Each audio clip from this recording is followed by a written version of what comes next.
Hey everyone, hope you're doing great. Welcome back to my channel. In today's video, we'll dive into what if Deku controlled all villains in a multiverse conquest. Smash that subscribe button, and be sure to peek at the description below. Let's begin. The air was a choking cocktail of pulverized concrete, and the coppery tang of blood.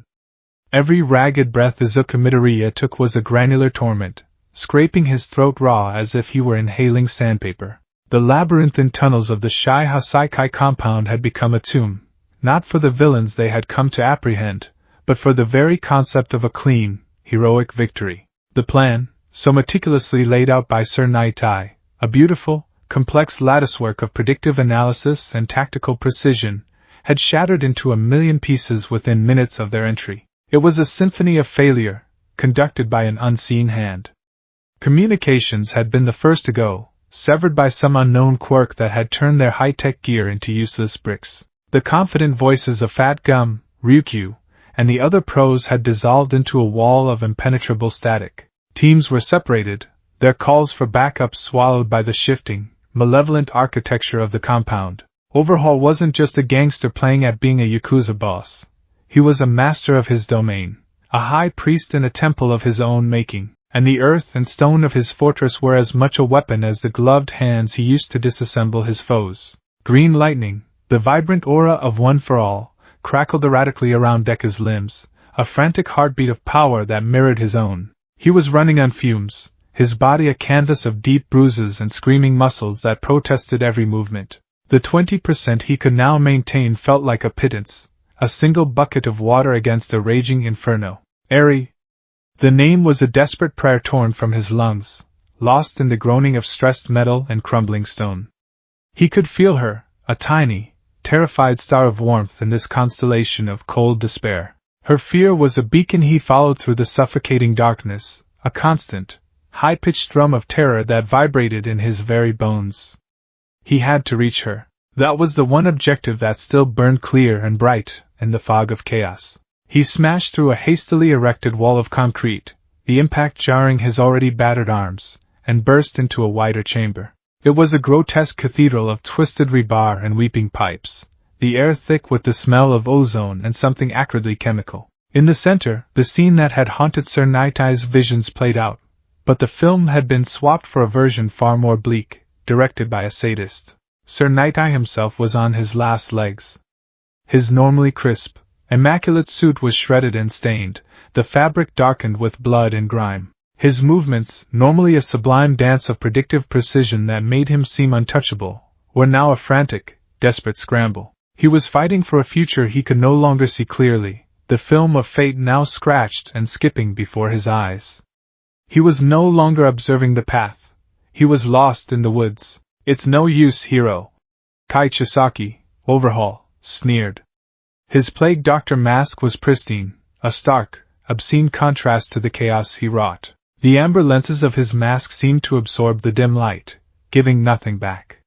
He stood over the crumpled form of a generic Hasaikai thug, his gloved hand resting casually on the man's back. With a sickeningly wet crunch, the man's body exploded into a spray of blood and flesh. Before the gore could even spatter the ground, Chisaki's power took hold, reforming the organic matter into a forest of razor-sharp stone spikes that erupted from the floor, launching them at Night-Eye. "The future is absolute," Overhaul stated, his voice muffled but carrying an unnerving clarity. "It cannot be changed. It can only be endured.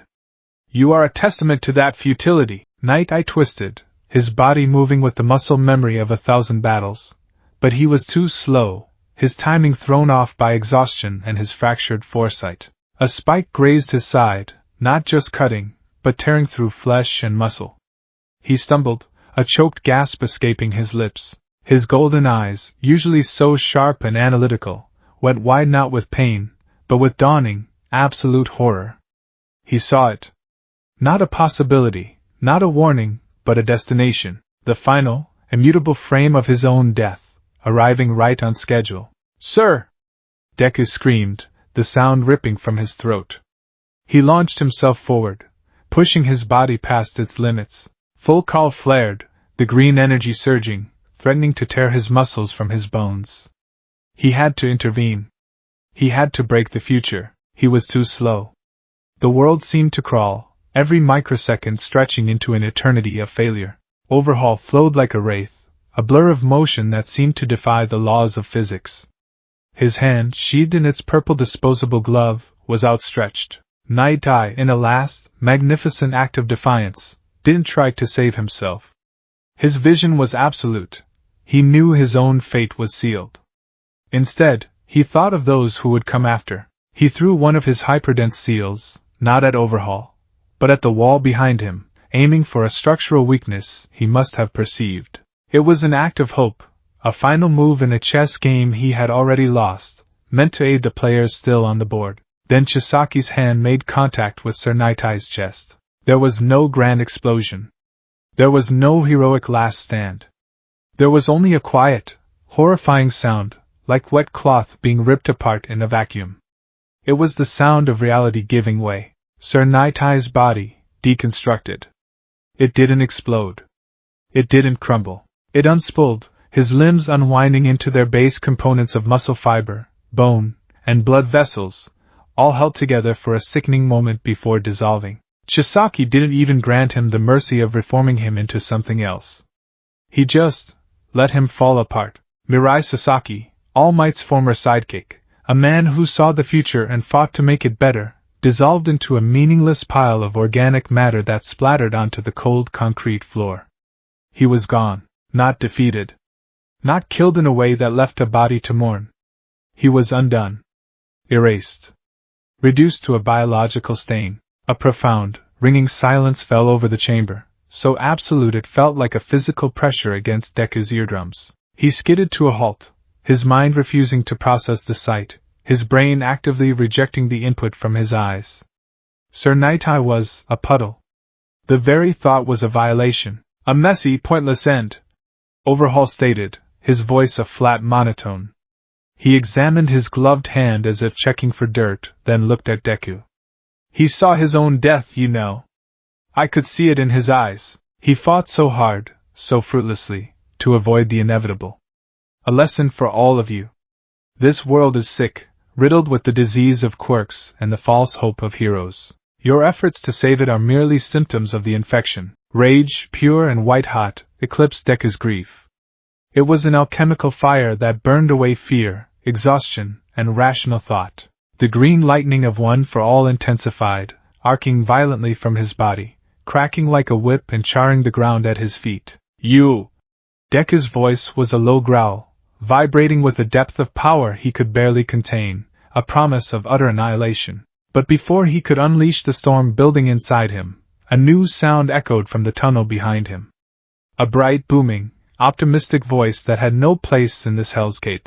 I am here! Mirio Togata, Lemillion, phased through the floor, his signature, blindingly wide smile plastered on his face. He was shirtless and battered, his body a roadmap of cuts and bruises, but his spirit was an indomitable sun, casting out the shadows. Looks like you guys could use a hand. Don't worry, area's safe. I got her out. She's with Bubble Girl and Centipeder, heading for the surface. I'm just here to help with the cleanup. For a single, fleeting, beautiful moment, hope detonated in Deku's chest. Mirio was here. Mirio, who was meant to be the next All Might, who was invincible, who could phase through any attack. Mirio had saved Eri. The primary objective was complete. They had won, but the hope curdled as quickly as it had bloomed. Overhaul's head tilted, a gesture like a curious bird of prey. The emotionless lenses of his mask fixed on Mirio, and for the first time, a flicker of something akin to genuine, predatory interest appeared in his posture. Permeation, a truly troublesome quirk. The pinnacle of personal evolution, a power that defies the physical world. But like all quirks, it is a sickness, a particularly stubborn one. And I have the perfect cure. From a small, reinforced pouch on his belt, one that Deku hadn't noticed before, Chisaki produced a single dart. It was different from the quirk-destroying bullets they had encountered earlier. The fluid inside wasn't a dull, lifeless gray. It was a shimmering, pearlescent liquid, an opalescent swirl of colors that seemed to writhe with its own internal light. This was no prototype. This was a finished product. a masterpiece of malice. A primal terror, cold and sharp, seized Deku, overriding the rage. Mirio, get back! The bullets, they destroy quirks. No can do, Midoriya! Mirio grinned, his body already becoming intangible, his form blurring at the edges. Can't hit what you can't touch!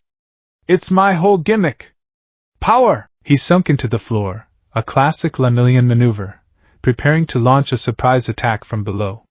He was a phantom, a ghost in the machine. But the machine was Overhaul's to command. Overhaul was ready. He didn't try to track him. He simply slammed his gloved hand on the ground. Reconfigure. The entire floor of the chamber deconstructed and reformed in a nanosecond. It was a dizzying, nauseating ripple of gray. But it was more than just a shift in the stone. The very properties of the matter changed. For a split second, the concrete became something else, something dense and exotic that could interact with a phase state, like a net woven to catch ghosts. Mirio was forcibly ejected from the floor, his body snapping back into full tangibility with a strangled cry of surprise. His invincibility, his defining trait, was nullified. In that single, infinitesimally small window of vulnerability, Overhaul fired the dart. The projectile gun hissed. The dart moved with unnatural, silent speed, a silver streak that found its home in Mirio's shoulder with a soft thwip. Gotcha! Chisaki whispered, the words laced with the satisfaction of a scientist whose hypothesis has just been proven correct. Mirio froze. His triumphant expression collapsed, replaced by a look of profound confusion. He looked down at the small, glittering dart embedded in his flesh. He tried to phase, to let it simply pass through him and fall to the floor. Nothing happened. His body remained stubbornly, terrifyingly solid. He reached up with a solid hand and pulled the dart out, staring at it. My quirk, he stammered, his eyes wide with a dawning panic. The vibrant, almost tangible energy that always surrounded him, the sheer force of personality that was Lemillion, seemed to dim, like a star winking out. But it was worse than that. So much worse. Deku, his mind still reeling from the sight of Night Eye's death, felt a sickening lurch in reality itself. It wasn't a feeling, it was a fundamental wrongness. It was like watching a film and realizing a character had been edited out of a scene you knew they were in. A wave of cognitive dissonance washed over him, so potent it made him nauseous. For a split second, he couldn't remember why the brave, blonde-haired young man in front of him was important. The name Mirio felt foreign on his tongue, an unfamiliar collection of syllables. The memory of their time together, of his earnest admiration for this powerhouse upperclassman, of his promise to Sir Night Eye to watch over him, it all flickered like a dying candle in a hurricane. He was actively fighting to remember someone who the universe was actively trying to make him forget. What did you do? Deku asked, his voice trembling as he clutched his head, fighting against the encroaching mental fog. Chisaki let out a soft, dry chuckle. It was the most terrifying sound Deku had ever heard, a sound of supreme, intellectual arrogance. The original drug merely rewound the subject's quirk factor to a time before its emergence. A crude but effective tool. But I am an artist, and my work has been perfected. This new serum, when combined with my quirk's reconstructive principles, doesn't just rewind. It erases. It deconstructs the subject's existence down to their conceptual level and rebuilds them without the sickness. It doesn't just take the quirk. It takes the idea of the quirk. It takes their name from the pages of history. It takes their place in the world. As he spoke, the effect became horribly visible. Mirio's form began to shimmer, not with power, but with instability. The edges of his body blurred, like a photograph left out in the rain. The memories in Deku's mind were being aggressively scoured away. He could feel the name Lemillion turning to ash in his thoughts, the image of his beaming smile turning to smoke. The world was healing around a wound, pulling the edges together until there was no sign a wound had ever been there. And Deku, because of his proximity, because of the strange resonance of One for All, was being forced to watch the stitches form. Who am I? Mirio whispered. He looked at his own hands as if they were alien appendages. His vibrant, sky-blue eyes, which had always shone with limitless optimism, faded to a dull, empty gray. The light inside him was gone. He was no longer Lemillion. He was no longer Mirio Togata, the boy who would save 1,000,000 people. He was just a person. A blank slate, a stranger in his own skin, with a vague, aching sense of loss for something he couldn't name. A hero had just been unwritten from history. The despair was absolute. It was no longer an emotion, it was a physical weight, a black hole opening in his chest, threatening to consume him. Sir Nightai undone. Mirio erased. Ares saved, but at what cost? The heroes failing. The cycle of pain and loss, spinning on and on, a relentless meat grinder chewing up everything good and spitting out misery. And then, the final hammer blow fell. A tremendous crash, louder than anything before, echoed from the surface. The ceiling of the chamber groaned, protesting under an immense force before it gave way entirely. A hole the size of a city bus was punched through meters of earth and reinforced concrete. Dust, debris, and a sliver of bleak daylight rained down. In the center of the newly formed skylight, a figure stood silhouetted against the gray sky. He was impossibly large, a monument of muscle and indomitable will. His iconic hair, with its two defiant, V-shaped tufts, was unmistakable even in silhouette. "I am here!" The voice, though strained and weaker than it once was a thunderclap of pure, unadulterated heroism. All Might landed in the chamber, his feet cracking the stone floor. He wasn't smiling. His face, etched with deep lines of pain and effort, was a mask of furious purpose. He was in his muscle form, but it was a desperate, fleeting thing. A great cloud of steam was already pouring from his body, and a thin trickle of blood, dark and viscous, ran from the corner of his mouth, a stark crimson line against his pale skin. "Tashinori!" Overhaul breathed, his clinical composure finally breaking. He took a half-step back, the first sign of genuine, instinctual fear he had shown. He feared not the man, but the symbol, the living embodiment of the disease he so desperately wanted to eradicate. "Chisaki!" All Might's voice was a low rumble that vibrated through the floor. "Your reign of terror is over." His sunken blue eyes scanned the room, taking in the entire, horrific tableau in an instant. He saw the biological stain on the floor that was all that remained of his old friend. He saw the blank, hollow-eyed boy who should have been his successor. He saw the absolute terror and despair on young Midoriya's face. Everything that had happened, every failure, every death, every drop of blood spilled, coalesced into a singular point of focus in All Might's heart. He had to end this. "Now, young Midoriya, get back!" he commanded, his voice leaving no room for argument. All Might lunged. It was not the glorious, overwhelming force of a Texas smash.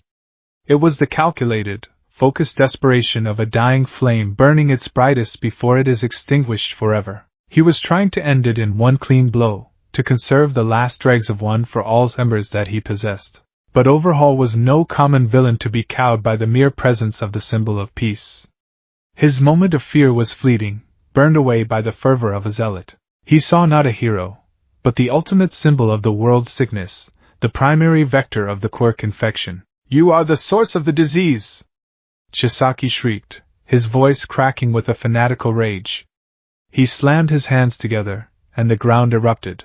A tidal wave of concrete and rebar, a churning gray maelstrom of destruction, surged towards All Might. The hero met it head-on with a punch, the air cracking as the shockwave shattered the wave into a blizzard of gravel and dust. It was a diversion. From within the dense cloud of debris, Overhaul launched himself, his body contorting in a grotesque display of power. He'd fused with another of his subordinates, becoming a multi-limbed, monstrous thing that defied anatomy.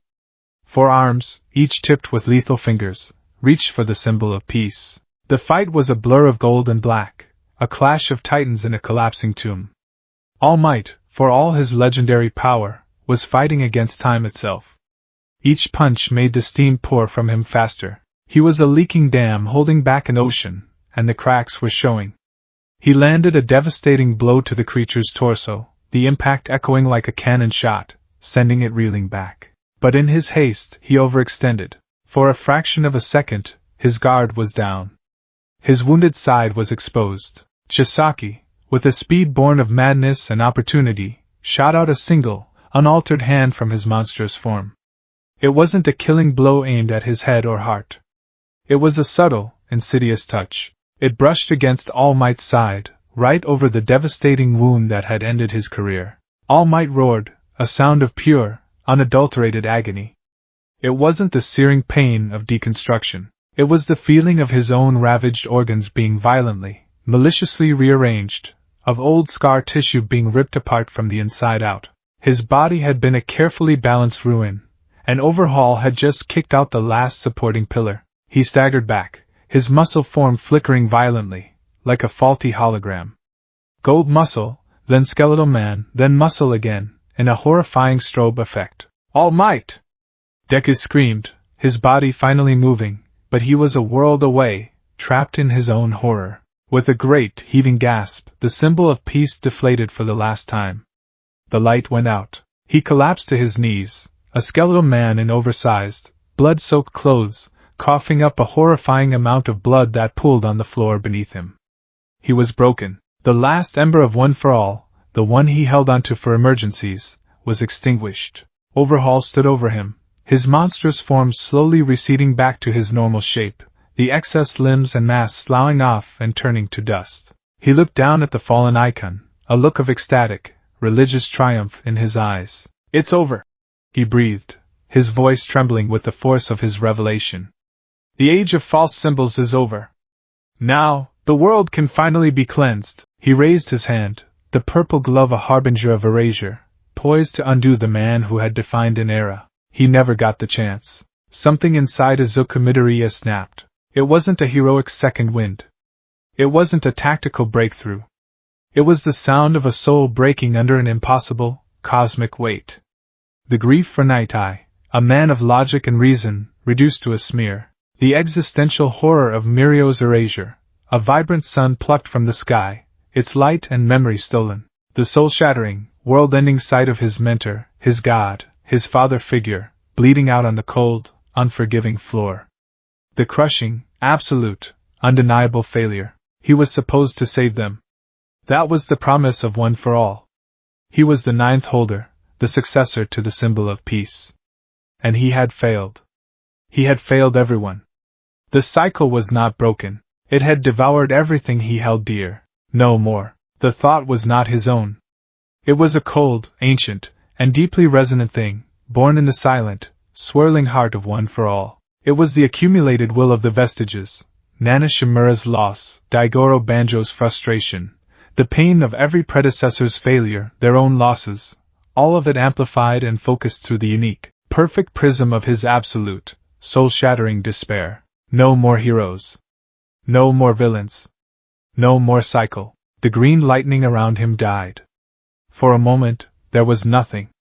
Just a small boy standing in the ruins of his world, a vacuum of power. Then, the new power awakened. It wasn't a surge. It wasn't a flare of energy. It was a presence. A deep, silent, abyssal cold that radiated from him, dropping the temperature of the room by several degrees. The air grew heavy, thick, charged with an energy that felt like the conceptual opposite of One for All's brilliant warmth. This was not the power to save. This was the power to command. The dormant quirk factor within him, the singularity-born anomaly the vestiges had whispered warnings of, was violently brought to life by the unique crucible of his trauma and the masterless, volatile energy of a freshly orphaned One for All. Nexus command. The world went silent. Deku raised his head. His eyes, once bright green pools of heroic determination and endless empathy, were now cold, flat, and empty as polished jade. The tears that had been streaming down his face didn't just stop. They seemed to evaporate, the tracks on his cheeks drying instantly. He looked at Overhaul, who was still poised to kill All Might. Chisaki froze. His hand, inches from All Might's face, stopped moving. His body went rigid, his posture locked as if flash-frozen. The triumphant, manic gleam in his eyes vanished, replaced by a dull, vacant glaze, like a doll's eyes. He slowly, mechanically, lowered his arm to his side. Deku's gaze swept the room. In the corners, the remaining Hasaikai thugs, the ones who had been cowering or preparing for a last stand, all stopped in unison. Their weapons, pipes, knives, guns clattered to the floor from nerveless fingers. In the tunnels beyond, the same thing was happening. From a secure transport vehicle on the surface, the captured and restrained members of the League of Villains, twice Toga Mr. Compress, who had been brought along for their knowledge of the underground, suddenly fell silent. Toga's manic, bloodthirsty grin slackened into a neutral, placid expression. Twice frantic, contradictory muttering ceased mid-sentence, leaving a deafening quiet in its wake. Every individual in the vicinity with a history of villainy, every person whose will was fundamentally bent toward chaos, destruction, and self-interest, felt it, a cold, irresistible tide washing over their consciousness, scouring away their own volition, their desires, their rage, their joy, and replacing it with a single, resonant, all-consuming directive: obey. Overhaul, the architect of this entire tragedy, the man who had just brought a god to his knees, turned. His movements were stiff, jerky, like a marionette taking its first steps. His gaze was locked on the small, unassuming boy who was now the center of his universe. One by one, they emerged from the shadows and were dragged from the surface by confused but compliant police. The Hasaikai thugs, their faces blank masks. The League members, walking with a placid, eerie calm that was more terrifying than their usual madness. All Might, on his hands and knees, looked up in confusion, his vision swimming. He saw Chisaki, his would-be murderer, walking past him as if he were a piece of furniture. He saw the other villains assembling, their expressions identical in their emptiness. And he saw young Midoriya, standing amidst them all, radiating an aura of quiet, terrifying authority that chilled him to his core. Young Midoriya. He coughed, a fresh trickle of blood flecking his lips. What is this? Deku didn't look at him. His attention was on the pieces he was arranging on his new board. He took a deep, steadying breath. The grief was still there, a cold, hard stone in his gut, but it was no longer a source of pain. It was a foundation. A reason. A cornerstone for a new world. He walked forward, his footsteps echoing in the unnatural, reverent silence. He walked past the assembling villains. He walked past the blank-faced boy who was once Mirio. He walked until he stood before the fallen form of his hero. He knelt down, his movements fluid and precise, with none of his usual clumsiness. He gently gathered All Might into his arms, holding the frail, skeletal man against his chest with a tenderness that was at odds with the cold emptiness in his eyes. All Might's head rested on his shoulder. His breathing was shallow, a soft, wet rattle that signaled the end. You! All Might whispered, his eyes struggling to focus on his boy's face. He saw the coldness there, the terrifying emptiness, and it scared him more than Overhaul's touch. But beneath it, he could still see his Izuku. He had to. He clung to that belief. You were my greatest hero. The words were a ghost of a breath, a final, heartfelt confession from a father to his son. And with them, the last flicker of life in Tashinori Yagi's eyes went out. The symbol of peace was dead. Deku held him, the body already growing cold in his arms. He felt the finality of it, the closing of a chapter, the end of an era. The hot, messy tears of grief he should have cried were frozen by the glacial calm that now defined him. The pain was there, but it was a distant thing, a fuel source he could now draw upon. He gently laid All Might's body down on the dusty floor, arranging his limbs with a quiet dignity. Then he stood up, turning to face the assembly of the damned. Overhaul. Toga. Twice. Compress. A dozen nameless, faceless thugs. All of them kneeling. Their heads were bowed. Their hands were clasped before them. They were a silent, reverent congregation, and he was their new, silent god. The pro-heroes and police began to cautiously enter the chamber, their faces a mixture of confusion and fear at the bizarre scene. They saw the kneeling villains, the body of All Might, and the boy standing at the center of it all. Deku looked at his hands. The hands that had failed to save anyone. They trembled, but not from fear or weakness. They trembled with the sheer, immeasurable potential of the power now thrumming through his veins, a power that whispered of order, of finality, of peace through absolute submission. The logic was simple. Crystalline. Absolute. Heroes rise. Villains rise to meet them. People get caught in the middle. The world burns in the crossfire. It is a fundamentally flawed equation, a failed experiment in social order, doomed to repeat itself for eternity. He had tried to solve it by being the best hero he could be, by adding his strength to one side of the scale. He had failed. But now he saw the real solution. It wasn't about strengthening one side. It was about eliminating the concept of sides altogether. If he could control them, all of them, he could stop the chaos. If he could command the villains, there would be no more villainy. No more senseless destruction. No more raids where heroes died. No more boys erased from existence. No more All Mights dying in the dirt. The peace would be absolute because the control would be absolute. A single tear, a final, traitorous remnant of the boy he used to be, escaped and traced a path through the grime on his cheek. It fell from his chin and landed silently on the concrete, a tiny, dark spot in the dust. Izuku Midoriya, the boy who wanted to be a hero more than anything, died in that tunnel, holding the body of his mentor. In his place, standing amidst the wreckage and his silent, kneeling army, the Sovereign was born, and he looked upon his new world not with horror, but with the cold, analytical clarity of a man who had finally found the one, true path to saving everyone. The silence in the Nexus was a physical entity. It was not the mere absence of sound, but a profound and intentional quiet, the perfect vacuum in which a new universe was being conceived. This was the Sovereign's throne room, though neither throne nor room felt like adequate descriptors. It was a pocket dimension of his own making, a non-space carved from the raw fabric of reality. There were no walls, only an endless expanse of obsidian floor that reflected a starless, gray sky. There was no furniture, save for a single, unadorned dais of the same black stone. Izuku Midoriya, or the being that now wore his face and inhabited his form, stood at the center of this void. He was no longer the boy who wept in the dirt of the Hasaikai compound. That boy was a ghost, a memory he kept preserved in amber as a constant, cold reminder of his purpose. This new being, the Sovereign, was something else entirely. His posture was perfect, his movements economical, his expression a mask of serene neutrality. The vibrant green of his hero costume had been replaced by a simple, severe black tunic and trousers, devoid of any insignia. The only color was in his eyes, a flat, chilling green that seemed to see past the physical and into the conceptual. For 2 weeks, as the world of the living measured it, he had been consolidating his power. The initial shockwave of his awakening had subjugated every villain in the immediate vicinity. Now, he was methodically extending that control. He sat for hours on the cold stone floor, not in meditation, but in command.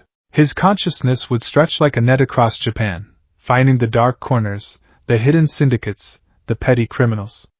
One by one, their wills would be aligned.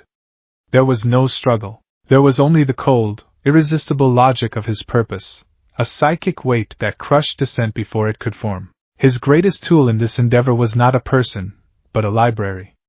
In a lightless corner of the Nexus, all for one existed. The Sovereign had not brought the man's body here, only his consciousness, ripped from its prison in Tartarus and stored within a featureless monolith of black stone. The once great symbol of evil was now a living database. The Sovereign approached the monolith. He did not speak. He placed his hand on its cold surface and queried. Query, multiversal theory. Dimensional transit. Quirks related to spatial-temporal phenomena. Information flooded his mind, not as words, but as pure, raw data. He saw the world through all for one stolen eyes, experienced 100 lifetimes of research and theft. He saw a man with a quirk that could perceive parallel timelines as faint radio waves. He saw a woman whose power allowed her to fold space, bringing 2 points together. He saw esoteric theories, failed experiments, and a deep, gnawing hunger for what lay beyond their own reality. All for one had coveted other worlds, but had lacked the key to unlock the door. The Sovereign possessed that key. Nexus Command was not merely about controlling the will of villains. It was about commanding the very concept of will. And will, he was discovering, was a fundamental constant of existence, a thread that ran through every reality. The wills of the chaotic and the malevolent, driven by ego and desire, burned brighter than any other. They were lighthouses in the infinite, cosmic fog. He withdrew his hand from the monolith. The data settled, sorted by his own analytical mind into a coherent framework. He closed his eyes. For a moment, he let his own will, the core of his Nexus command, expand beyond the confines of his universe. It was a disorienting, nauseating experience. The silence of the Nexus was shattered by a billion whispers. It was the static of countless realities, the cacophony of infinite possibilities pressing in on him all at once. He heard worlds where heroes had won, worlds where villains reigned, worlds where humanity had never evolved, worlds of pure energy, worlds of pure thought. He focused, using the pain of his past, the image of Night Eye dissolving, the memory of Mirio's empty eyes, the feeling of All Might's body growing cold, as a focusing lens. He was not looking for just any world, he was looking for tools. For weapons. For individuals of immense power and malevolent will who could be repurposed into instruments of his new order. He began to sift through the static, tuning his consciousness like a radio dial. He passed over a universe crackling with a raw, primal energy, dominated by shrieking warriors with golden hair. Too brutish, too direct. Power without intellect is a blunt instrument. He felt another, a dark, gothic reality steeped in fear and madness. Closer, then, he felt it. A will of such staggering arrogance and intellectual might that it felt like a singularity in the void. It was a cold, precise, and utterly self-assured consciousness, currently contained and suppressed, yet simmering with an intellect that could unravel creation itself. It was a mind that had plotted for a century, that had challenged gods and bent reality to its whims. It was a scalpel and a multiverse of hammers. This would be his first acquisition. His eyes snapped open. He took a single step, and the fabric of the Nexus rippled around him. He was no longer stepping on stone, but stepping between the pages of existence. The gray void dissolved into a chaotic smear of color and light, a dizzying journey through the membrane that separated one universe from the next. He felt the laws of his own reality peel away, replaced by a new set of rules, a new kind of energy that permeated everything. It was called Ryoryoku. Then, the journey was over. He stood in absolute, total darkness. The silence here was different from the Nexus. It was an oppressive, suffocating blanket. The darkness was so complete it felt solid.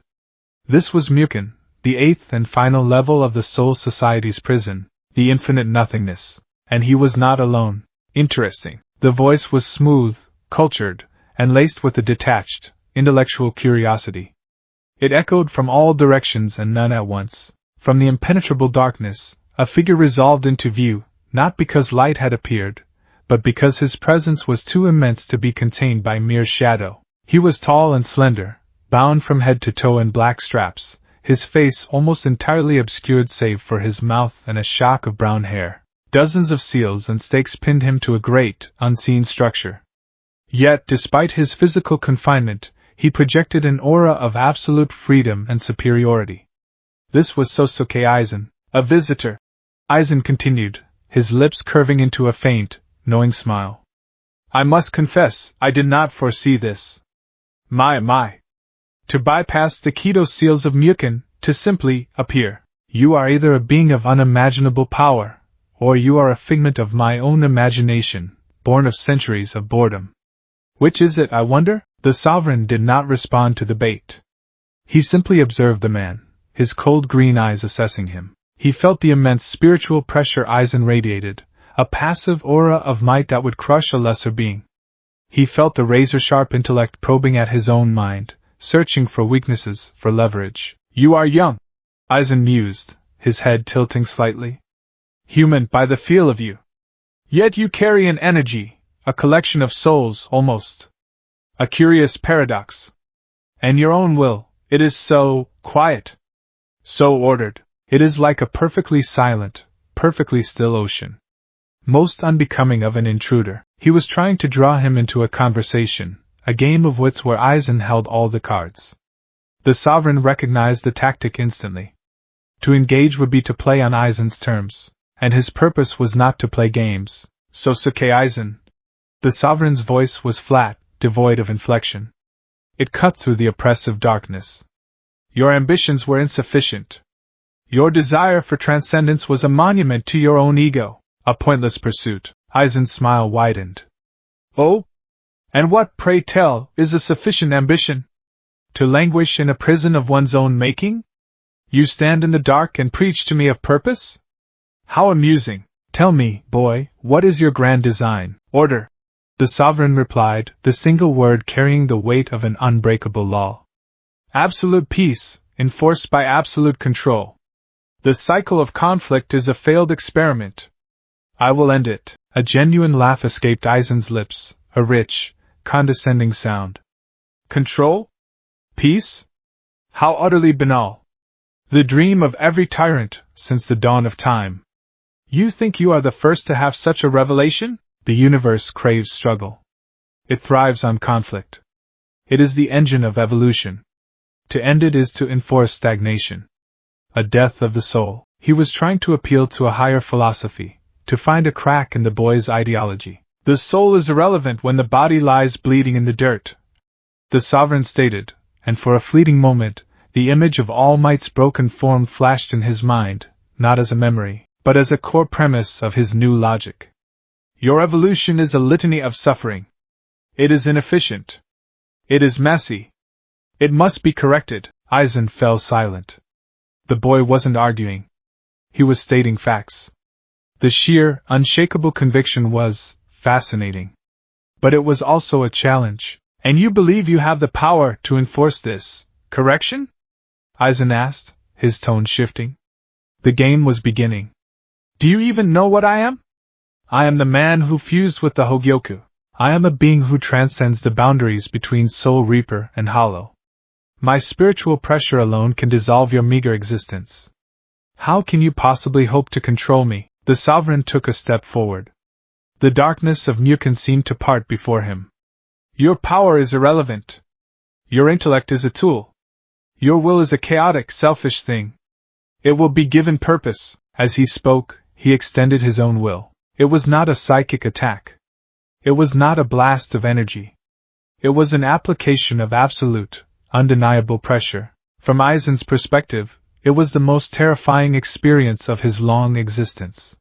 He felt an external will, cold and vast as interstellar space, pressed down upon his own. His own will, the force of ego and ambition that had defied the Soul King himself, was like a raging storm. But this was the crushing, silent pressure of the deep ocean, a force of nature so immense that struggle was not only futile, but conceptually impossible. He tried to fight it.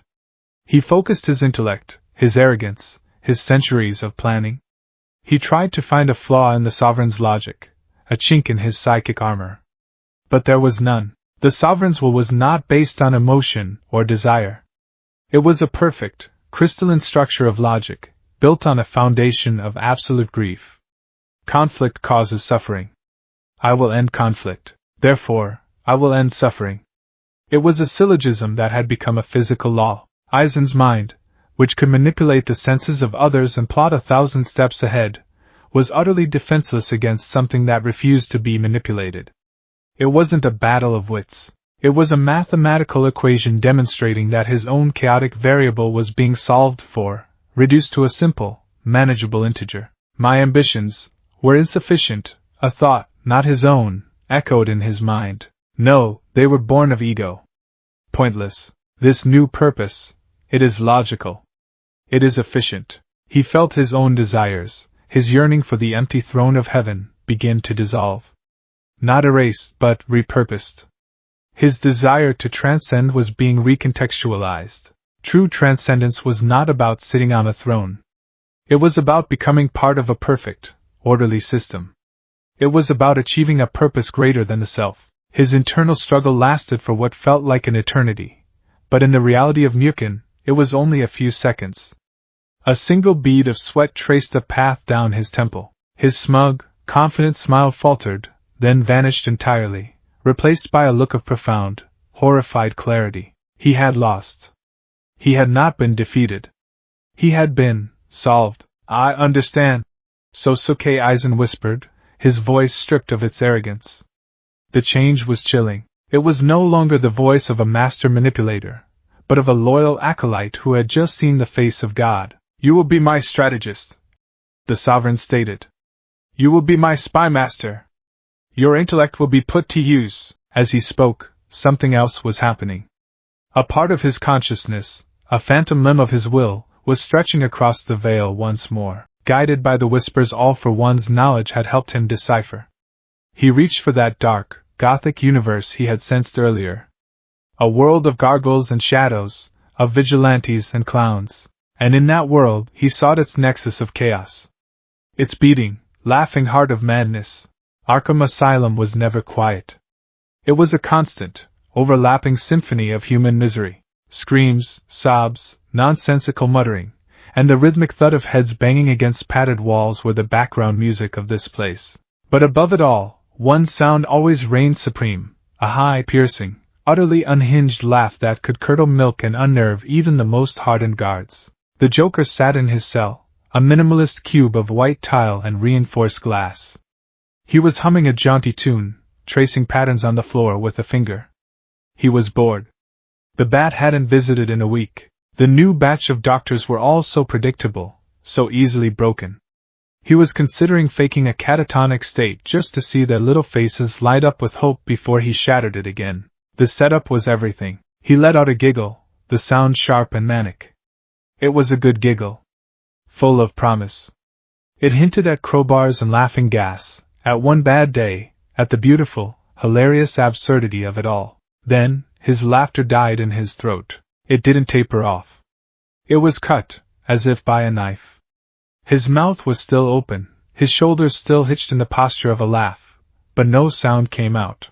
A sudden, profound silence fell over his mind.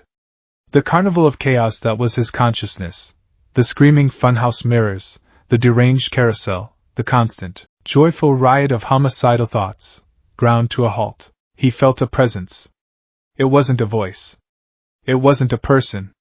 It was a concept, descending upon him like a lead blanket. Order, sense, purpose. The Joker blinked.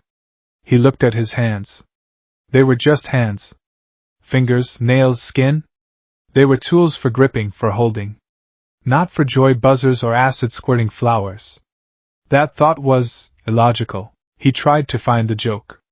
Where was the punchline? This had to be a gag. Maybe Scarecrow had cooked up a new batch of fear toxin, something that induced a fear of sanity? Hilarious!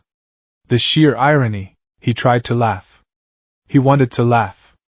The impulse was there, a ghost twitching in his soul. But the laugh couldn't form.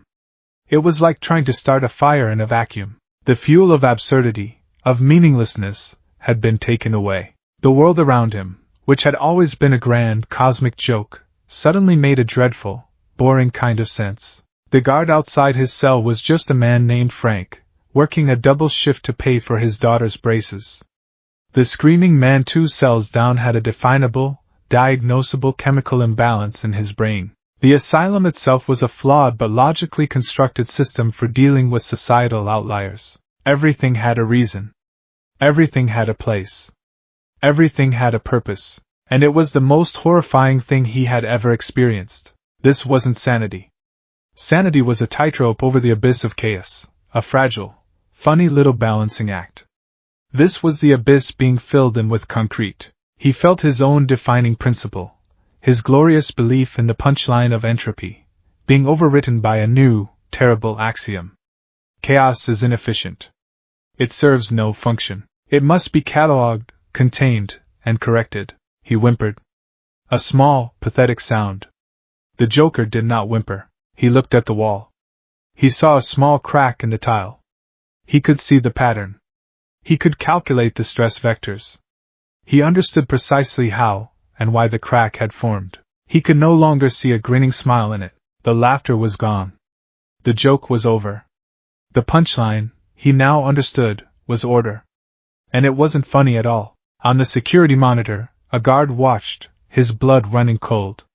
The Joker, the avatar of madness, had fallen completely silent. He sat perfectly still on his cot, his hands folded neatly in his lap, his eyes staring blankly at the wall. The rictus grin that was his permanent feature seemed less like a smile and more like a grotesque scar on a dead man's face. The silence emanating from cell 117 was more terrifying than any scream or laugh that had ever come from it. The chaos had been caged. Back in the infinite darkness of Newkin, the Sovereign lowered his hand. He had successfully subjugated two of the most powerful and problematic wills in two different universes, almost simultaneously. The strain was immense, a dull throb behind his eyes, but his control held firm.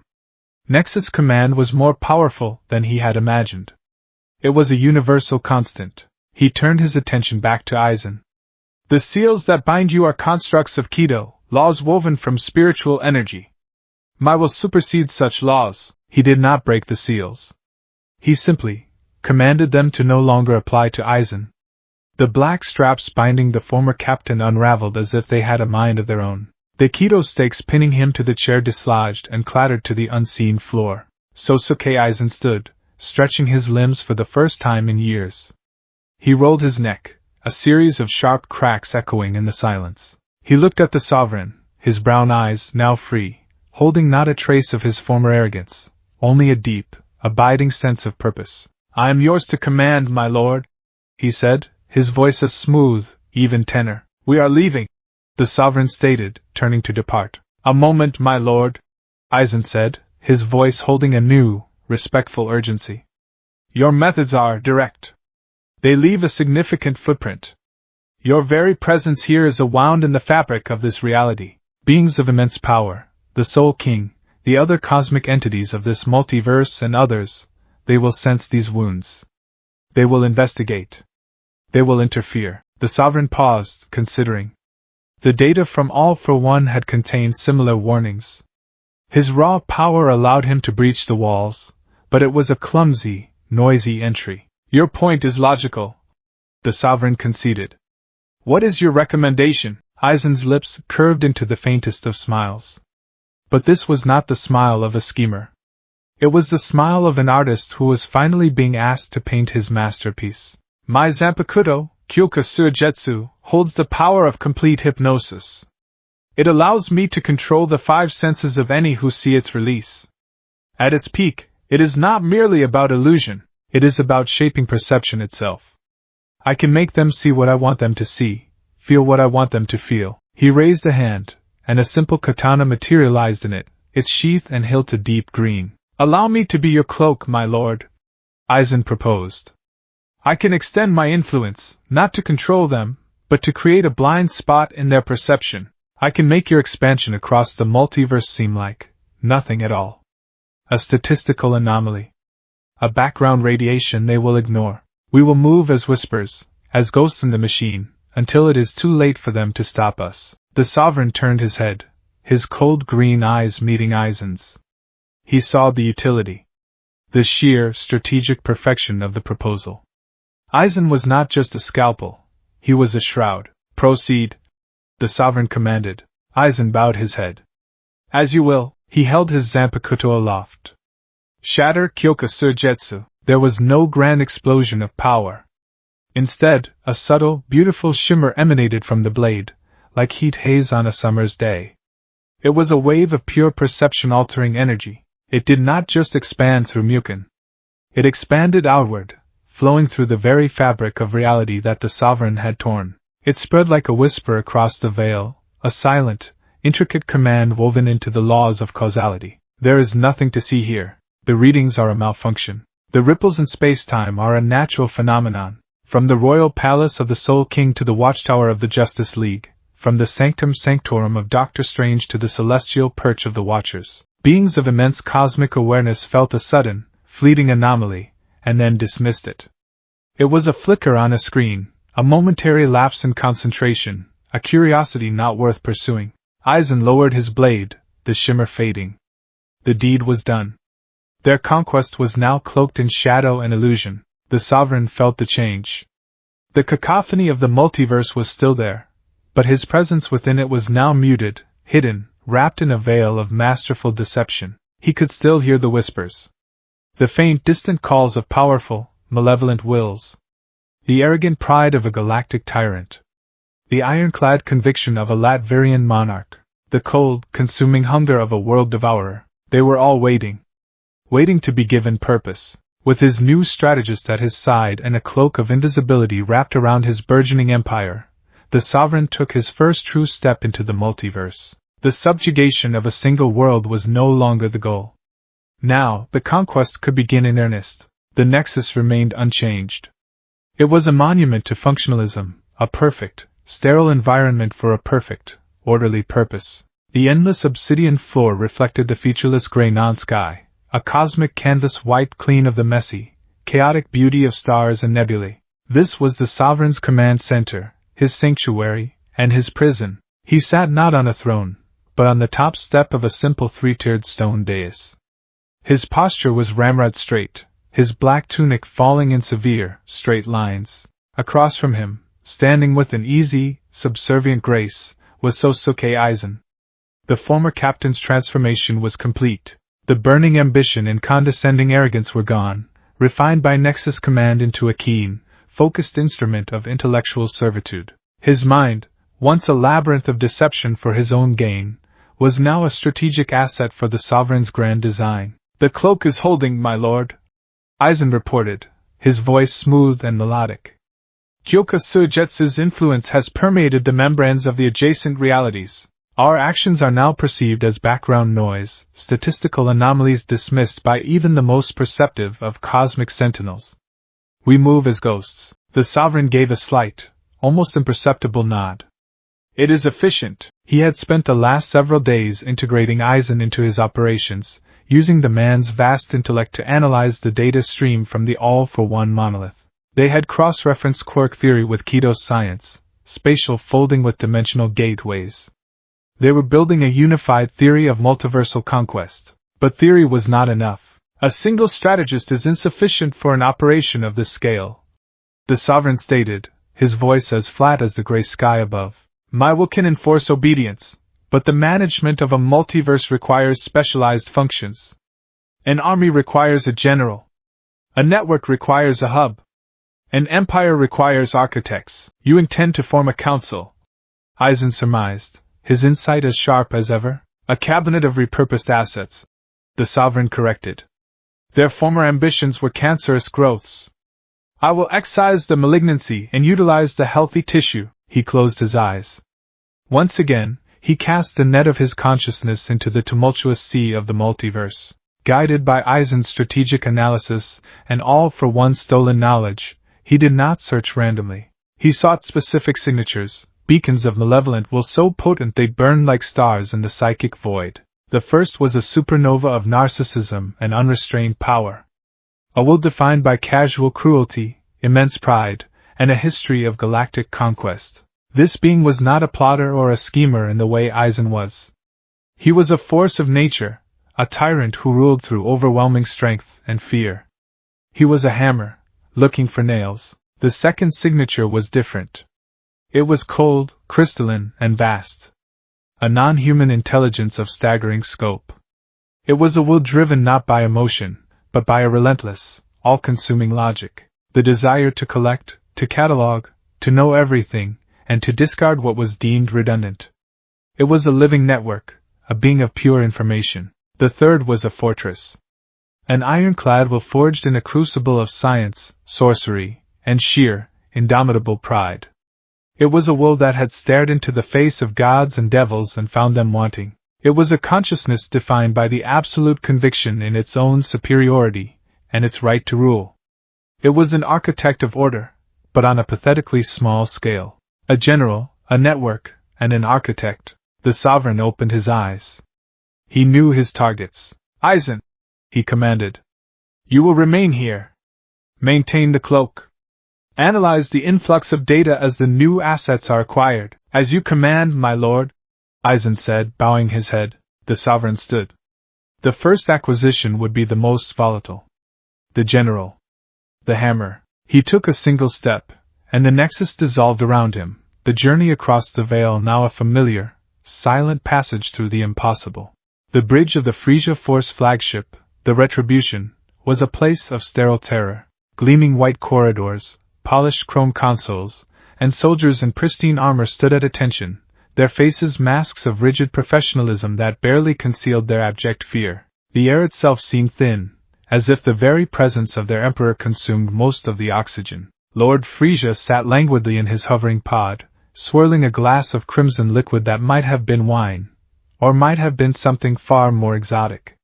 He was bored. The subjugation of planet Namex 79, a dreary mudball inhabited by slug-like creatures with rudimentary psychic abilities, had been insultingly easy. His forces hadn't even broken a sweat. "Zarbin!" he called out, his voice a silky, high-pitched tenor that slid down the spine like a shard of ice. "Is there any word from the Genie Force? Their mission to quash that pathetic rebellion in the Hydian sector is taking an embarrassingly long time." The green-skinned, elegant Zarbin snapped to attention. "Lord Frisia, we received a transmission an hour ago. Captain Genie reports extensive property damage, and he wishes to apologize for the delay, as they have been perfecting a new victory pose." Frisia sighed, a theatrical, long-suffering sound. "Of course they have. Imbeciles. Entertaining imbeciles, but imbeciles nonetheless. Remind me to cut their pay. It builds character." He took a delicate sip from his glass, his red eyes scanning the star charts on the main view screen. All this vast swathe of the galaxy, it was his property. And yet, it felt so small, so limited. Ever since his humiliating defeats at the hands of that accursed Scion monkey, Son Goku, a restless dissatisfaction had taken root in his soul. He had been resurrected, he had trained, he had achieved a new golden form of unimaginable power. He was stronger than ever. But the universe felt stale. It was in that moment of supreme, cosmic boredom that the Sovereign arrived.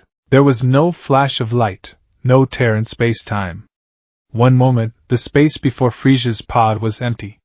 The next, a young man in a simple black tunic was standing there. He was unassuming, barely more than a boy, with a mop of dark green hair and a strangely blank expression. The entire bridge froze.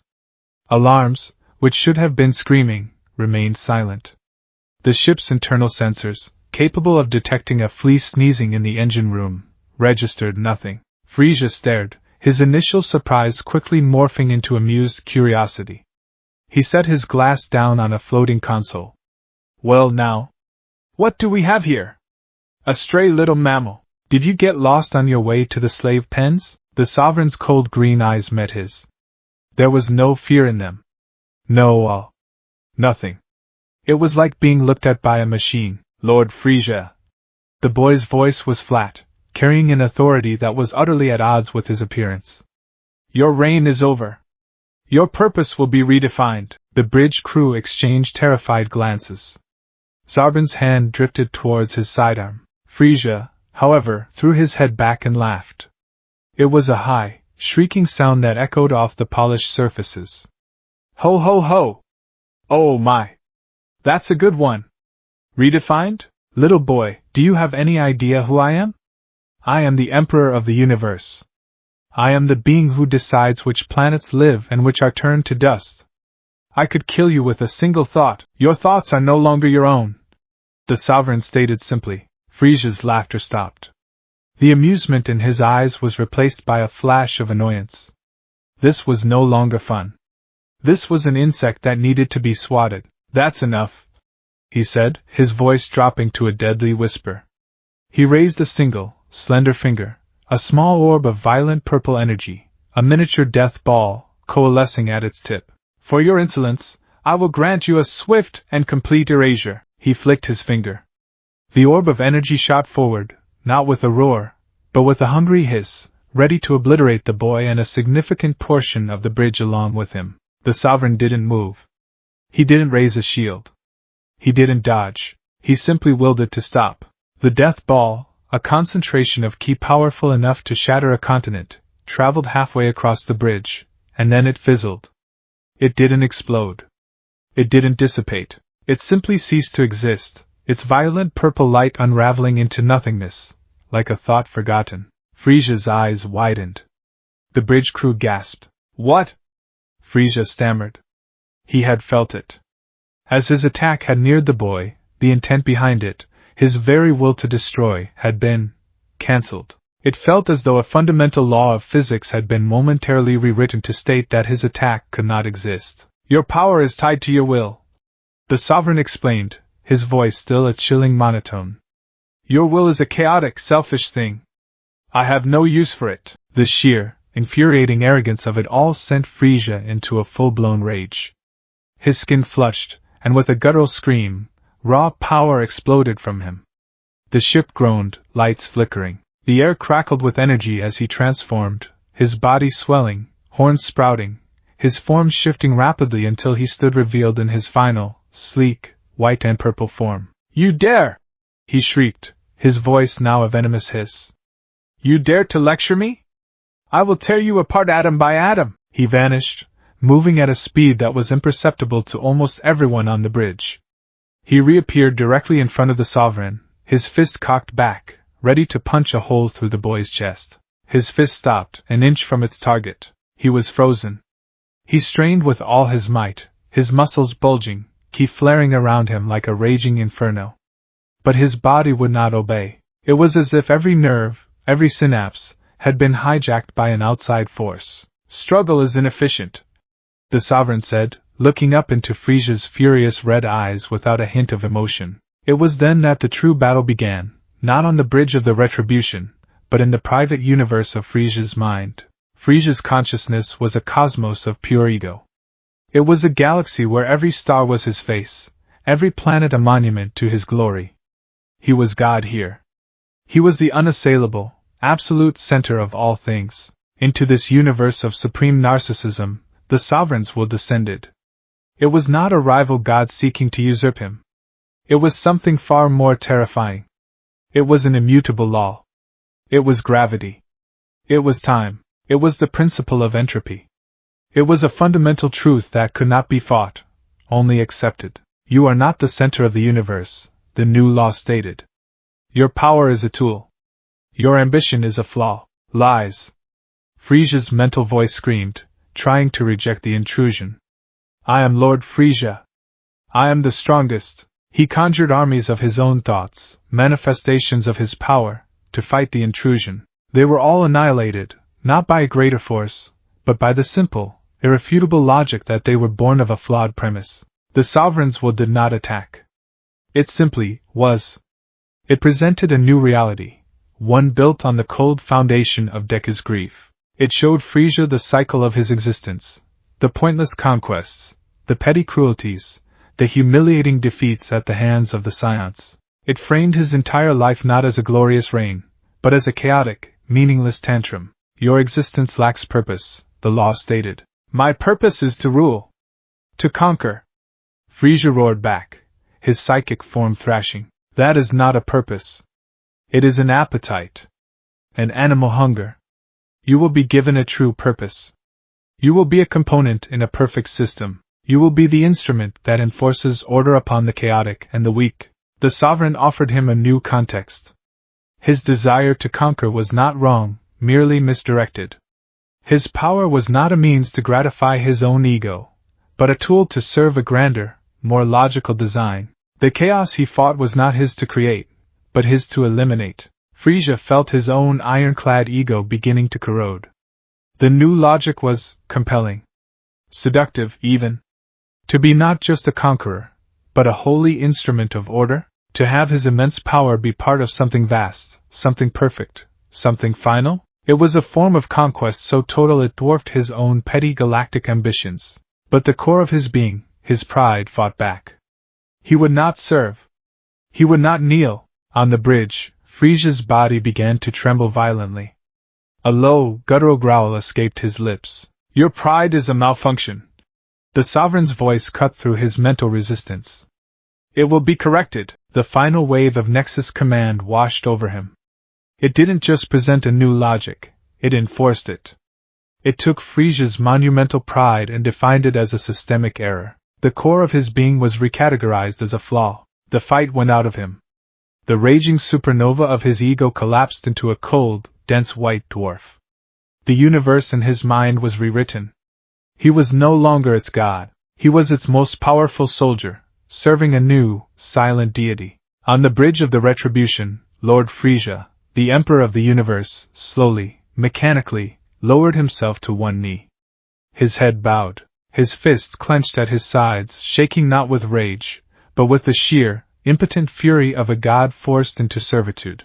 It was a humiliation more profound than any death, more complete than any physical defeat. I obey, he ground out, the words tasting like acid in his mouth. You will be my general, the sovereign stated. Your armies will be the fist of my new order. He turned, leaving the kneeling tyrant and his terrified crew. With another silent step, he vanished.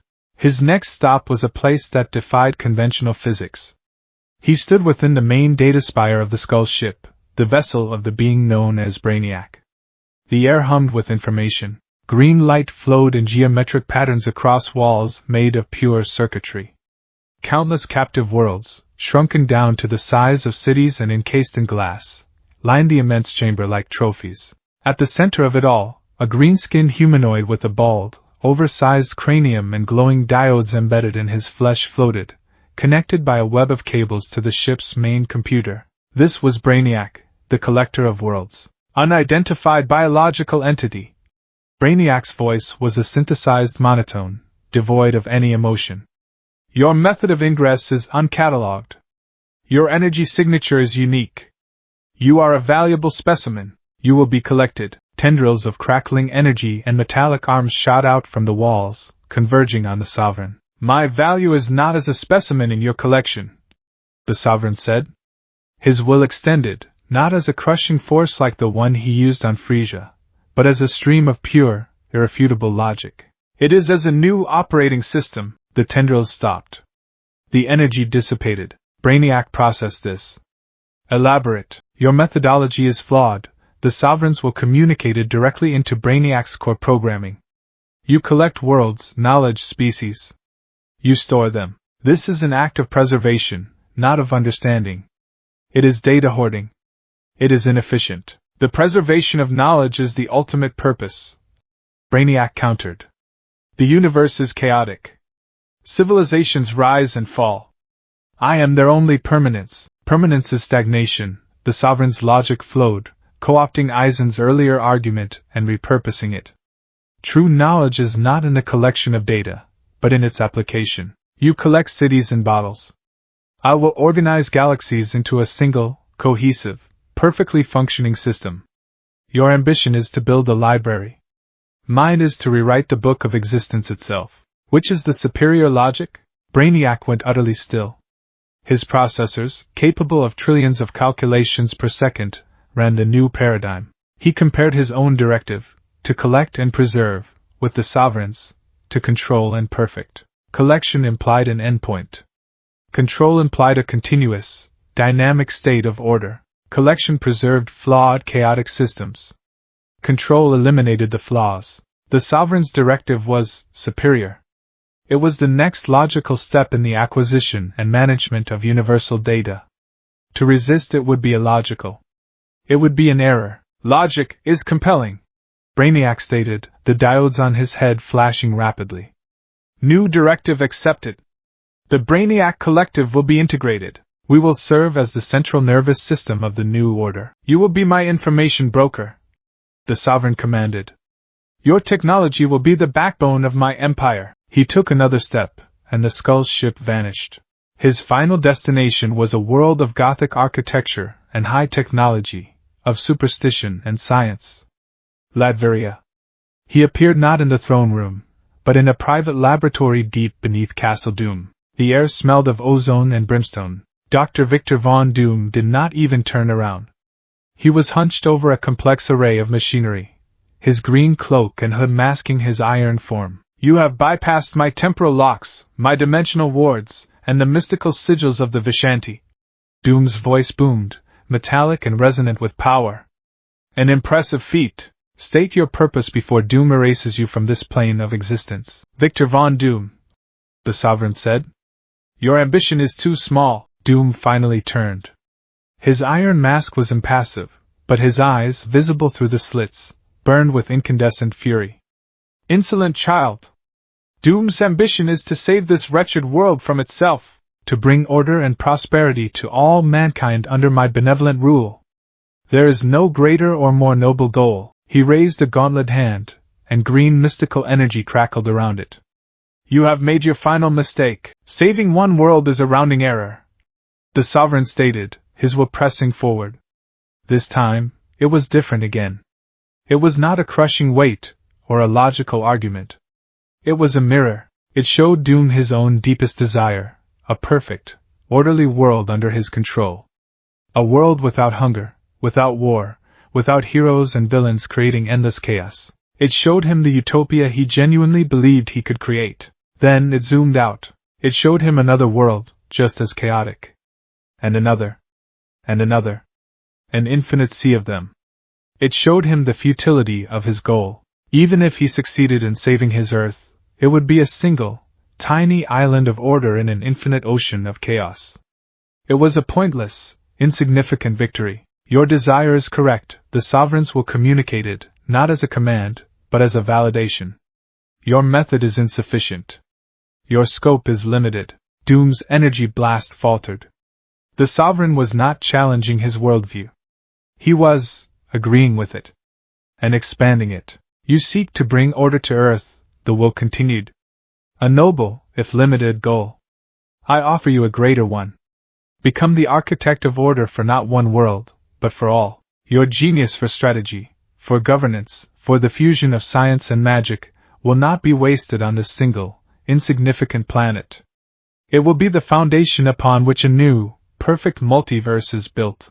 Doom stared, his formidable will shaken to its core. This being was not a hero coming to stop him.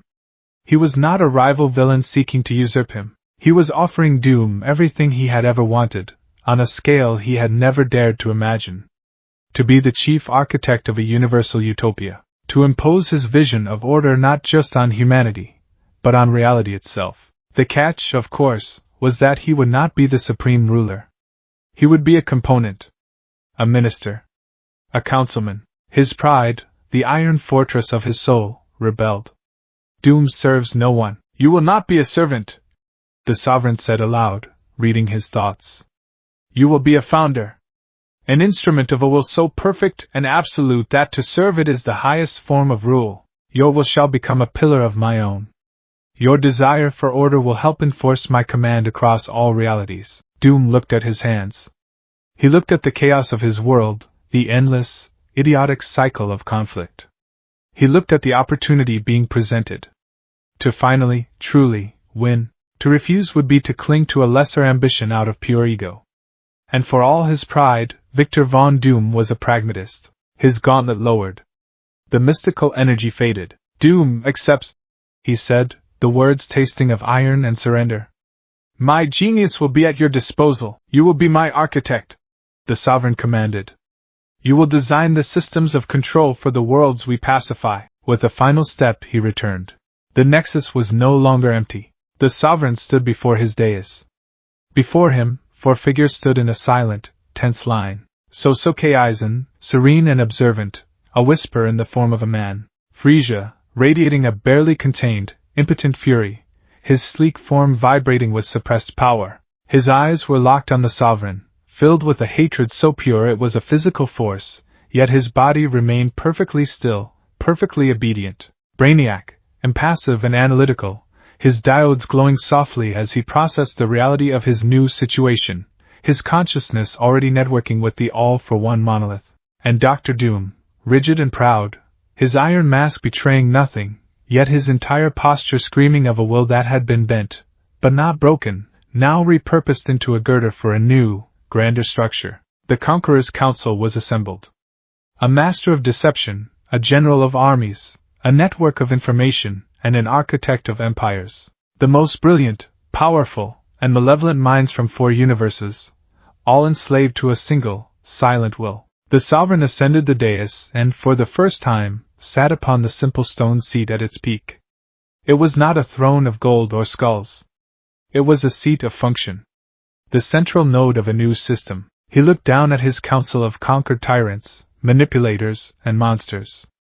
The silence in the nexus stretched, heavy with the weight of their combined power and shattered egos. Then, the sovereign spoke. His voice was quiet, yet it filled the infinite void, an absolute and final command. We will bring order. World by world. No exceptions. No resistance. The Sanctum Sanctorum on Bleecker Street was an anchor point in a sea of realities, and its master, Dr. Stephen Strange, was the keeper of the tides.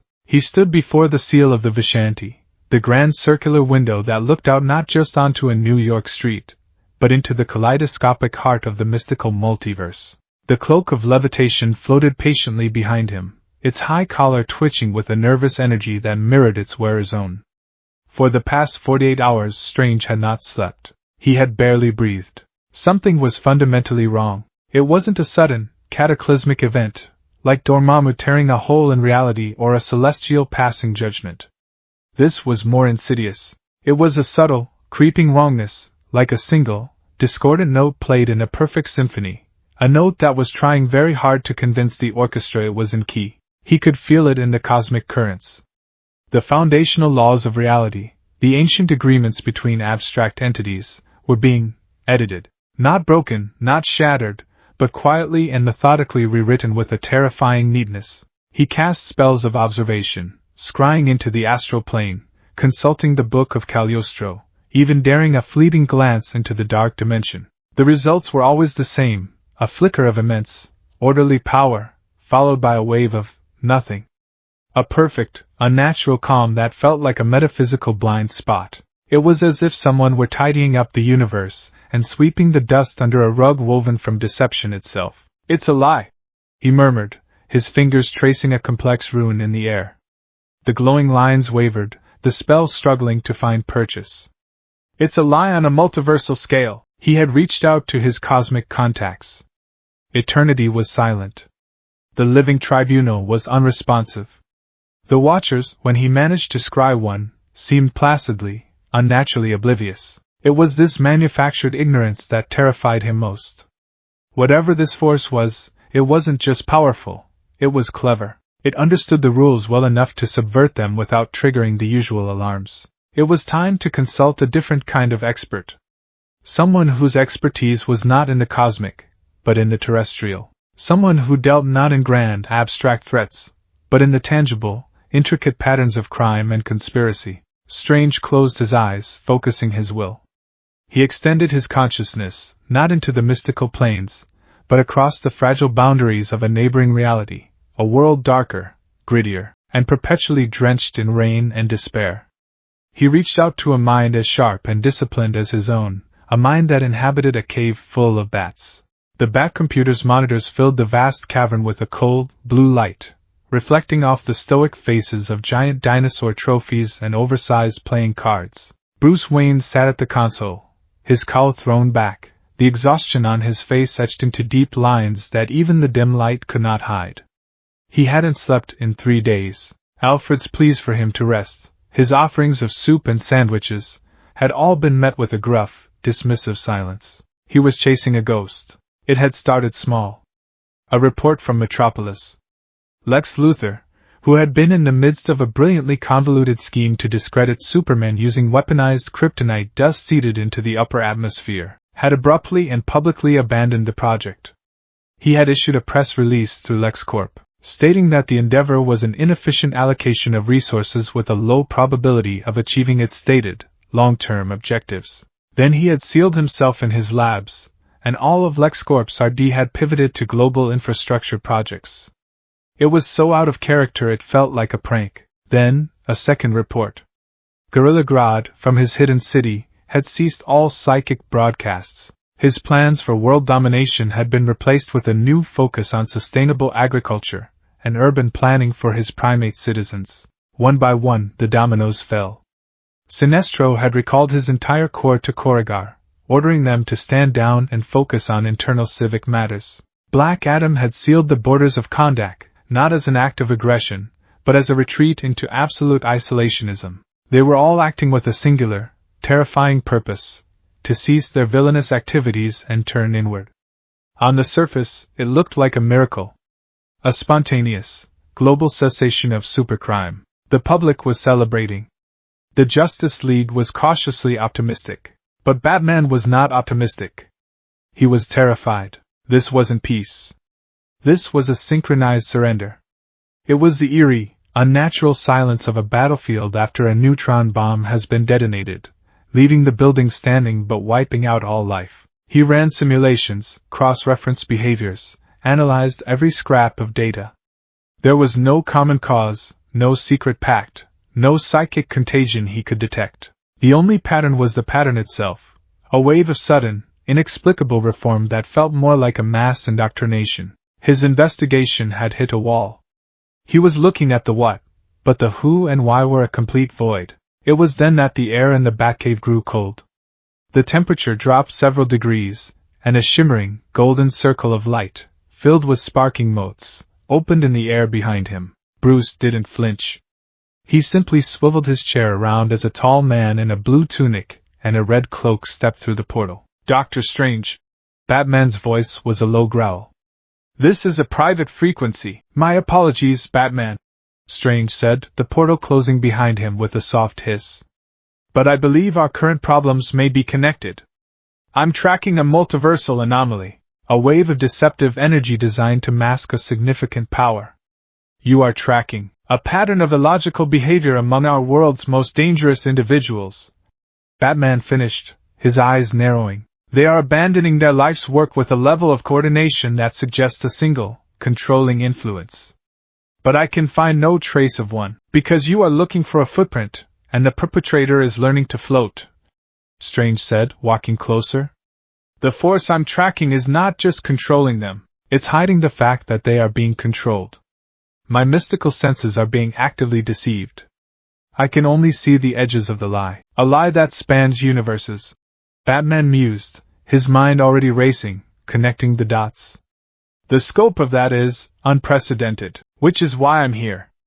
I need your help. We can't fight what we can't identify. I need data. I need to know where this anomaly originated. Can your machine track its point of origin?" Batman turned back to the Bat computer. "My sensors aren't designed for interdimensional tracking." "But—" He paused, his fingers flying across the keyboard. He pulled up satellite data, energy readings, seismic reports from every corner of his globe, searching for the initial event, the first domino. "The behavioral shifts began approximately 3 weeks ago. The first and most profound change was here." He pulled up a file. It was a single, baffling case. The Joker. 3 weeks ago, he had gone completely silent. Catatonic? The world's most infamous agent of chaos now sat in his cell, docile and unresponsive. It was the first, and most impossible, piece of the puzzle. The epicenter of the behavioral change coincides with a spike of anomalous energy I can't identify, Batman said, pointing to a graph on the screen. "It's faint, almost undetectable, but its temporal signature matches the moment the Joker stopped." Strange leaned in, his eyes glowing with a faint golden light. He studied the energy signature. "This isn't native to your reality. It's an echo. A whisper from another universe. The source is not here. This is just where the infection first took root." His own mind raced, connecting Batman's data to his own fleeting observations. The energy signature, it was familiar. He had felt something similar before, a world brimming with strange, innate human powers. "Quirks," Strange breathed. "I've seen it before. A reality where a majority of the human population possesses superhuman abilities from birth. A whole world of metahumans," Batman stated, the implication settling heavily. "The potential for chaos, and the potential for a power great enough to impose order upon it. I need to go there," Strange said. "But I can't go in blind. The power we're facing is already hiding from me. I need an expert. Someone from that reality who can tell us what we're facing." Batman's mind was already several steps ahead. Accessing a world like that required specific resources. But he knew someone who had experience with exactly this kind of breach. He pulled up another file, one marked with a spiderweb insignia. Miles Morales was swinging through the crisp afternoon air of Brooklyn, the wind a familiar song in his ears. It had been over a year since the Collider incident, since meeting the other Spider-Men, since Peter B. Parker had taught him to take a leap of faith. He was no longer the scared kid in an ill-fitting suit. He was Spider-Man. He was balancing school, family, and saving the city with a level of confidence he never thought he'd possess. He landed gracefully on a rooftop, checking his phone for any alerts. A text from his mom asking if he'd be home for dinner. A message from Gank with a new meme, and a strange, shimmering golden circle opening up right in front of him. Whoa! He stumbled back, his spider sense screaming a confused warning, not of danger, but of sheer weirdness. A man in a red cape and a man in a bat costume stepped out. What's up, guys? Miles asked, his hands held up defensively. Is this a Comic-Con thing? Because you guys are killing it. The costumes are amazing, Miles Morales. The man in the bat costume said, his voice gravelly and serious. We need your help. You have experience with multiversal travel. Miles's playful demeanor vanished. How do you know that? My name is Dr. Strange. This is Batman. The man in the cape explained. And we have reason to believe a threat that started in another universe is beginning to spread to ours, and to yours. We need to assemble a team. An hour later, they stood in the Sanctum Sanctorum.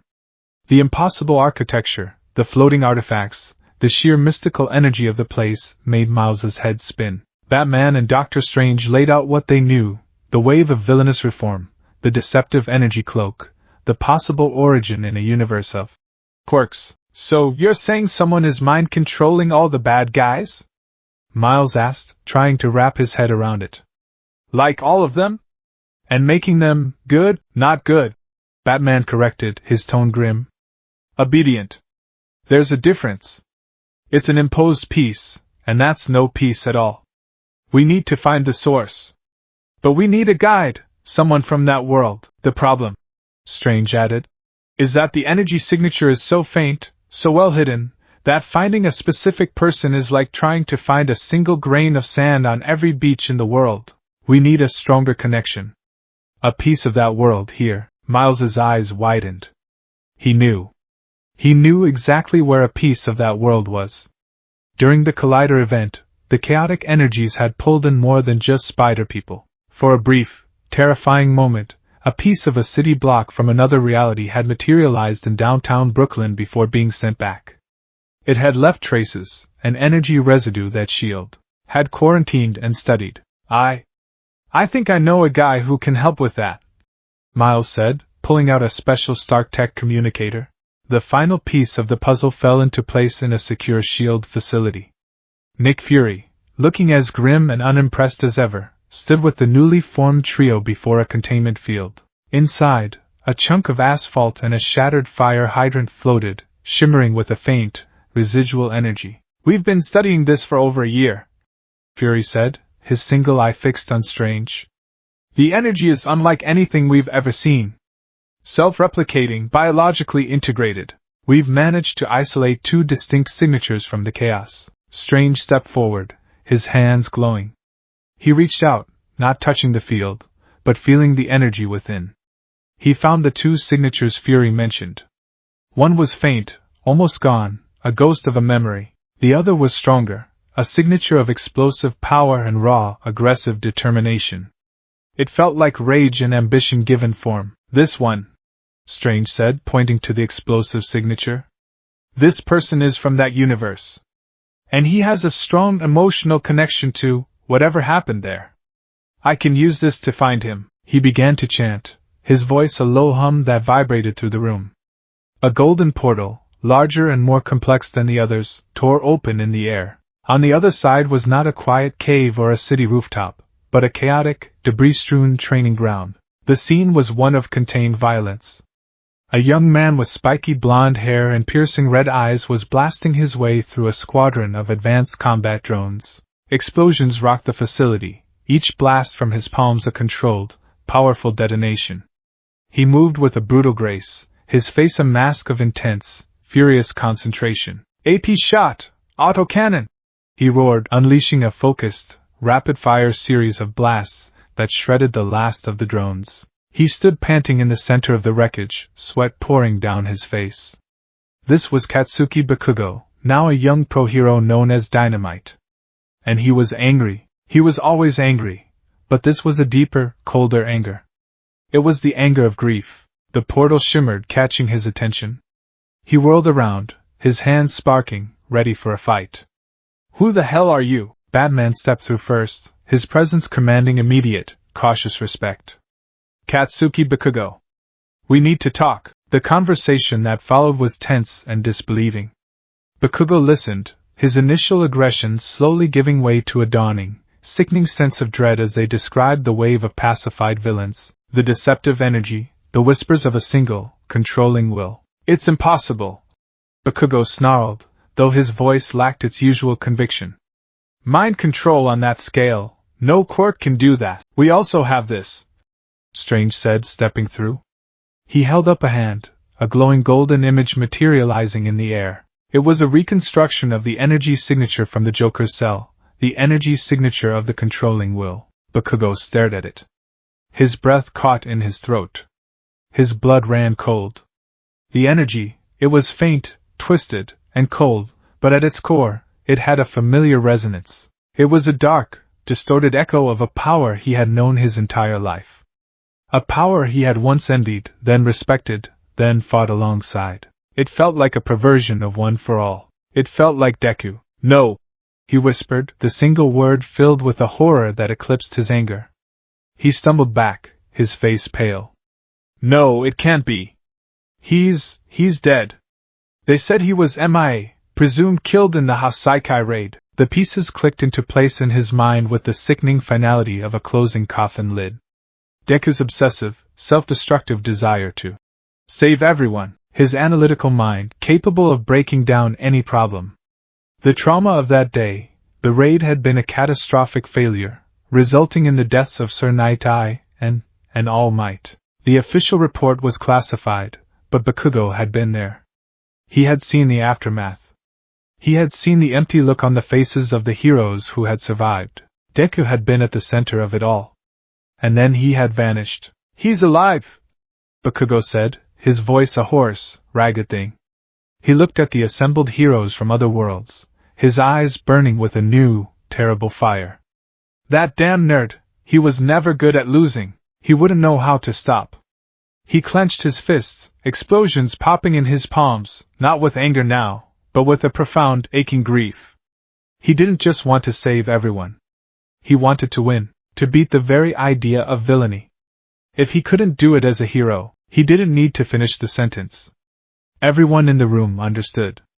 If Izuku Midoriya couldn't win the game, he would break the board. "His grief has twisted him," Batman stated, his voice low and filled with a rare, resonant empathy. He had seen it before. He had seen what loss could do to a good man. He saw a dark reflection of himself in the story of this boy. The final piece of the puzzle was a man who was already a ghost. They found Tashinori Yagi in a quiet, secluded retirement home for former heroes. He was a skeletal figure, his life sustained by a tangle of medical equipment. The light in his eyes had died with his power and his protégés. They brought Bakugo with them. It was the boy's raw, grieving testimony that finally broke through Tashinori's apathy. He listened to the story of a multiversal threat, a story that would have once sounded like a comic book plot. But when Bakugo finally choked out his theory, that it was young Midoriya, twisted by his failure to save him, the old hero wept.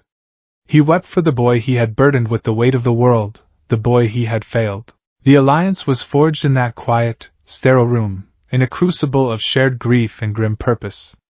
Doctor Strange, the master of the mystic arts. Batman, the world's greatest detective. Miles Morales, the young hero with a heart full of hope and multiversal experience. And from the source world itself, two ghosts, Katsuki Bakugo, a rival fueled by a furious, desperate need to save the friend he had once tormented, and Tashinori Yagi, a powerless old man who was the living symbol of the dream that had died, brought along as the one person who might, just might, be able to reach the boy inside the monster. They stood together in the Sanctum Sanctorum, a small, desperate council against an empire of coerced order. "We cannot fight this war on 1,000 fronts," Strange said, the seal of the Vishanti casting long shadows across the room. "We cannot hope to overpower his armies. His control is too absolute." "Then we don't target his armies," Batman said, his voice firm, his strategy already formed. "We target him. Not the sovereign. We target Izuku Midoriya. This is not a war of conquest. It's a rescue mission. Our goal is not to kill him. It's to break his control, and if it's even possible, to save him from himself." A heavy silence fell over the room. The mission was clear. It was desperate. It was almost certainly impossible. But it was the only path forward. They had to find the boy on the throne and remind him of the hero he once was.